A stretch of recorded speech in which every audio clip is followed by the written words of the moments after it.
আসসালামু আলাইকুম, কেমন আছেন সবাই? চলে আসলাম ডেইলি ব্লগে। আর সকাল সকাল উঠেই কিন্তু আজকে আমি বাজারে চলে গেছি। চলুন দেখে যাই কী কী নিয়ে আসলাম।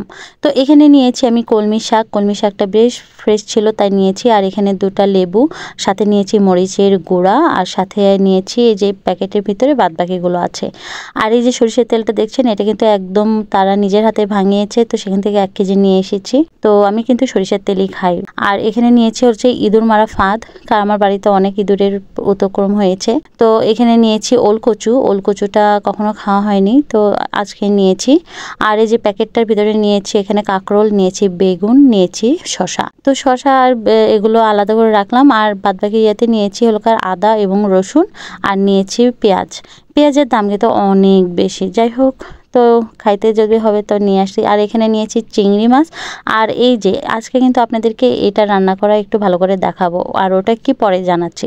তো এগুলো ফ্রিজে ছিল, তো ফ্রিজ থেকে নামিয়ে ওটাকে আমি গলতে দিয়েছি।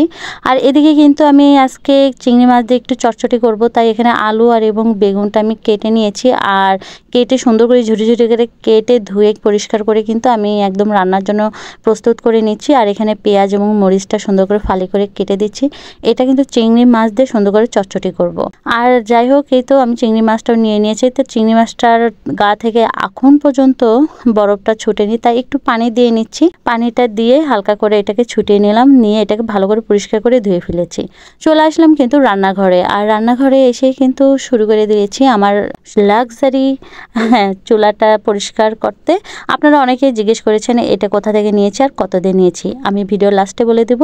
তো যাই হোক, এরপরে তো আমি চচ্চড়িটা তুলে দেওয়ার জন্য এর ভিতরে প্রয়োজনীয় সব কিছু ময় মশলা আমি দিয়ে নিয়েছি। দিয়ে এটা হাত দিয়ে সুন্দর করে মাখিয়ে নিয়েছি। আর এই যে চিংড়ি মাছটাও আমি দিয়ে দিলাম। আর আমি কিন্তু আপনাদেরকে বলেছি আমি কিন্তু সরিষার তেল খাই, আমরা সয়াবিনটা অ্যাভয়েড করে চলি। তো যাই হোক, এটাকে চুলায় তুলে দিয়ে আমি কিন্তু চলে গেছি কিন্তু আবারও কাটাকাটি করতে। এই তো এখন একটু শাকটা সুন্দর করে বেছে নেব। শাকটা বেছে নিয়ে সুন্দর করে কেটে নিয়ে কিন্তু আমি ধুয়ে ফেলেছি অলরেডি। এই তো দেখুন, আমি সুন্দর করে এটাকে পরিষ্কার করে ফেলেছি। আর এদিকে কিন্তু আমার চচ্চড়িটা হয়ে গেছে, তাই ওটা বন্ধ করে দিয়েছি। চলে আসলাম কিন্তু শাক ভাজি করতে। আর এই তো দেখুন, আমি চুলাটা জ্বালিয়ে দিলাম। চুলাটা জ্বালিয়ে দিয়ে এটাকে ভালো করে পানিটা শুকিয়ে নিয়েছি। এর মধ্যে দিয়ে দিচ্ছি সরিষার তেল। সরিষার তেলের ভিতরে আবার দিয়ে দিচ্ছি আমি প্রয়োজনীয় জিনিসপাতি, যেমন কাঁচামরিচ এবং হচ্ছে পেঁয়াজ কুচি এবং রসুন কুচি। শাকের ভিতরে রসুন কুচিটা কিন্তু একদম মাস্ট, দিতেই হয়। তো যাই হোক, এটাকে ভালো করে একটু লাল লাল করে ভাজি করে নিয়ে আমি ঠিক এই পর্যায়ে এটা রাখবো, বেশি পোড়াতে যাব না। তো এরপরে কিন্তু আমি শাকগুলো একে একে দিয়ে দিচ্ছি। এবং শাকের উপরে কিন্তু আমি কিন্তু লবণ আর হলুদ কিন্তু আমি সব শাকেতেই ব্যবহার করে থাকি, কারণ এগুলো খোলা আকাশের নিচে থাকে, পোকামাকড়ের উপর দিয়ে হেঁটে চলে।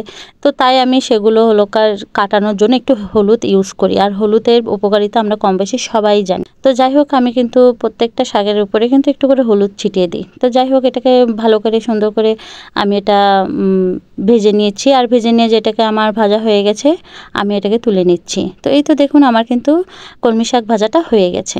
তো এরপরে কিন্তু কড়াইটা ভালো করে পরিষ্কার করে নিয়ে কিন্তু এটাকে আবারও কিন্তু আমি এই তো এই শাকটা রান্না করে। আর এই শাকটা হচ্ছে সজনে শাক। সজনে পাতা আমরা সবাই কম বেশি জানি, আর সজনে পাতার উপকারিতাও আমরা সবাই ভালো করে জানি। আর এই সজনে পাতাটা কিন্তু আমি কেটে নিয়েছি। আর এখানে কিন্তু বাদবাকি জিনিসগুলো আমি সুন্দর করে কেটে নিয়েছি, যেমন পেঁয়াজ, মরিচ এবং হচ্ছে রসুন। রসুনটা একটু বেশি করে দিবেন এই শাকের ভিতরে। আর এই শাকটা অনেকেই খান, অনেকেই খান না, আবার অনেকে জানেও না এটা কিভাবে খেতে হয়।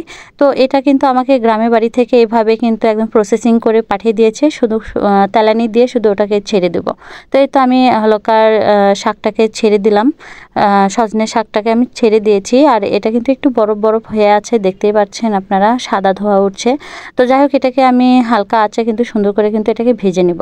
এটা কিন্তু অনেকটা নরম হয়ে যায়। আর এটা সিদ্ধ করার নিয়ম কিন্তু একটু সোডা দিয়ে কিন্তু পানিতে এটা সিদ্ধ করতে হয়, একটু লবণ দিতে হয়, একটু হলুদ দিতে হয়, দিয়ে এটাকে হলকার সুন্দর করে সেদ্ধ করে আমাকে কিন্তু বাসা থেকে পাঠিয়েছে, গ্রামের বাড়ি থেকে। আমি সেটাই সুন্দর করে ভেজে নিচ্ছি। তো এর ভিতরে আমি একটু চেক করে দেখলাম একটু লবণ কম হয়েছে, তো আমি একটু আমার টেস্ট অনুযায়ী আমি লবণ দিয়ে নিয়েছি। তো এতে দেখুন জালটা আমি আরেকটু বাড়িয়ে দিয়েছি। আপনি হয়তো বুঝতে পারছেন যে এখানে জাল আছে কিনা। এই তো আমার হয়ে গেছে সব কিছু রান্নাবান্না, আমার শাকটাও হয়ে গেছে।